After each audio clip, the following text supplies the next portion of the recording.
Bueno, este es el último videíto de la saga para completar la temática. Habíamos hablado de los cuatro elementos que determinaban cuáles eran los límites materiales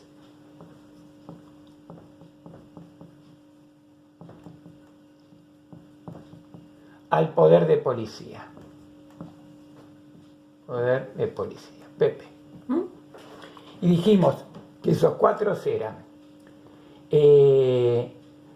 la proporcionalidad,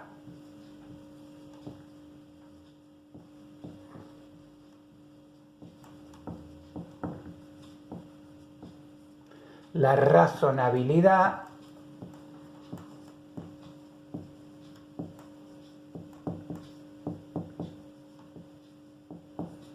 la legitimidad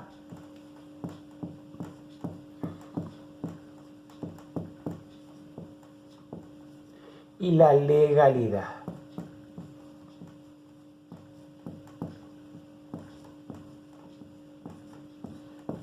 Muy bien.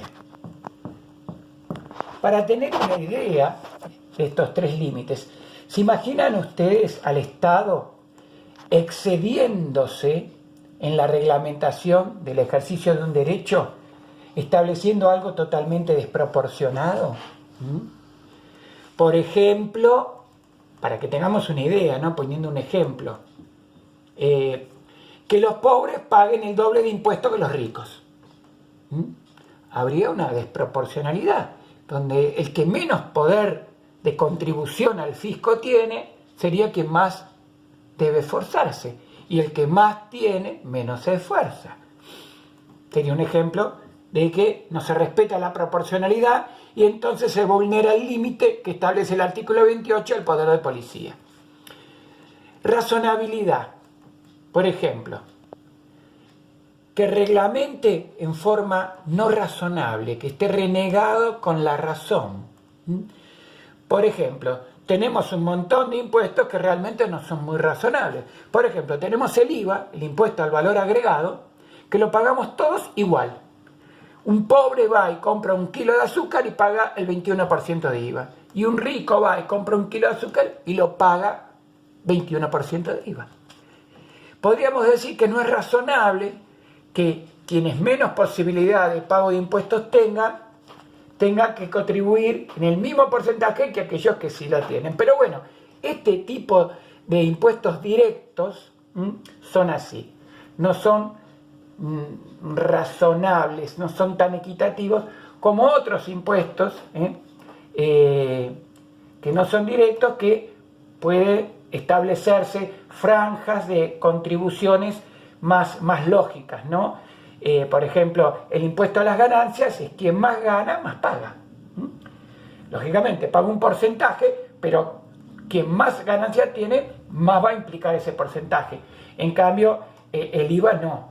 Igualmente no podemos decir que el IVA es irrazonable, pero tal vez el nivel de razonabilidad que tiene como impuesto el IVA es muy inferior al del impuesto a las ganancias. Lo que pasa es que es mucho más fácil de recaudar y mucho más fácil de controlar el IVA que el impuesto a las ganancias, que generalmente los ricos, los que ganan mucho, tienen estupendos contadores y abogados para evadirlos. Bueno, ya pusimos un ejemplo de cómo, vulnerando la razonabilidad o la proporcionalidad, se vulnera ese poder de policía por el exceso que tiene el Estado en su uso. Nos queda la legalidad y la legitimidad. Bueno, esto es un poquito más complejo, el tema, la idea de legitimidad, porque ¿qué es legítimo? Yo recuerdo que mi profesor de la universidad me decía, a ver, a cada uno según su esfuerzo. Tuvimos un gobierno hace poco que hablaba de la meritocracia, y el esfuerzo tiene que ver con hacer mérito para algo, ¿no? Y este gobierno actual, por ejemplo, habla de que no está bien la meritocracia, porque el mérito no tiene nada que ver sino las oportunidades que tiene una persona en acceder a una mejor educación, a más ganancias. O sea, la legitimidad es algo complejo. Pero hubo una señora que murió allá por el año 1952, que se llamó Eva Duarte, y fue la primera dama y esposa del presidente en aquella época, que dijo, donde hay una necesidad hay un derecho, y eso lo legitima. Podemos discutir ampliamente, pero no vamos a entrar en terrenos filosóficos. Y la legalidad es justamente el límite que la ley le ponga, que algo que no puede ir al terreno de lo ilegal para reglamentar algo, ¿no? Este es muy conocido. El anterior presidente incurrió en esto cuando era jefe de gobierno de la ciudad de Buenos Aires.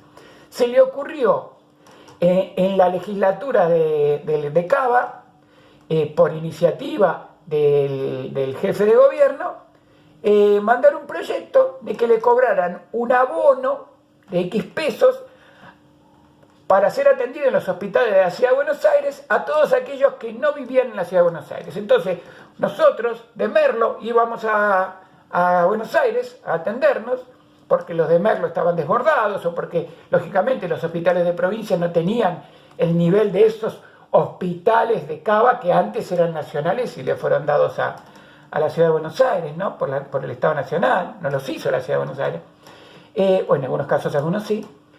Lo cierto es que ponerle un abono a aquel que no vive implica contradecir una ley de fondo, porque la salud pública, dice nuestra Constitución, que la asegura a todos los habitantes, por el solo hecho de habitar el territorio de la nación, ni siquiera tiene que ser argentino, puede ser extranjero, pero ya el solo hecho de habitar el territorio de la nación te asegura la salud pública gratuita. Entonces no puede arancelar el jefe de gobierno de la ciudad de Buenos Aires porque sería ilegal eso, ¿sí? Hasta inconstitucional en este caso. Muy bien. Para terminar estos conceptos quiero redondear esto de legalidad y legitimidad. Vamos a pensar que estos tres triangulitos son tres básculas y que esta está equilibrada, que esta está desequilibrada y que esta está desequilibrada al revés. Pues vamos a poner la legalidad acá, la legitimidad acá, la legalidad acá y la legitimidad acá.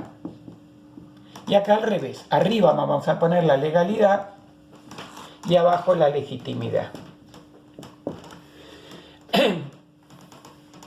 Pregunto, si hacemos un piquete, una protesta, vamos a peticionar nuestros derechos al intendente de Merlo y nos agrupamos en la puerta de la municipalidad a reclamar nuestros derechos. Por ejemplo, qué sé yo, nos cobran tasa por alumbrado, barrido y limpieza y no tenemos ninguna de las tres cosas.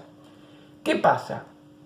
Si nosotros hacemos un piquete y reclamamos ahí y cortamos la calle, y viene el intendente y nos reprime y nos saca la fuerza, bueno, como está prohibido cortar una calle, se cumple la ley, pero el reclamo legítimo se desmorona. ¿Puede haber justicia acá? No, no hay justicia. Supongamos al revés, que el intendente no nos reprime, pero los conductores que vienen por la calle no pueden llegar a su destino. ¿Qué pasó? La legalidad, lo que la ley dice, la libertad de tránsito, qué sé yo qué, se vino abajo, pero la legitimidad de reclamo se cumplió. ¿Puede haber justicia acá? Tampoco. Ni acá ni acá. Ahora, ¿cuándo se nos permite legítimamente hacer un reclamo sin ir en desmedro de los derechos de los demás, entonces es posible que acá en el medio, ya equilibradas, haya justicia? Por ejemplo, si nos permiten cortar la calle, pero solo un andanivel, y nos permiten entregar un volante a todos los que pasan por ese corte, informándonos de lo legítimo de nuestro reclamo, respetamos la libertad de tránsito, con una demora seguramente, pero no vulneramos la ley, y tampoco se nos recorta la legitimidad del reclamo de nuestros derechos. Muy bien, ya está, este es el cuarto videito. mandamos un pequeño cuestionario. Gracias.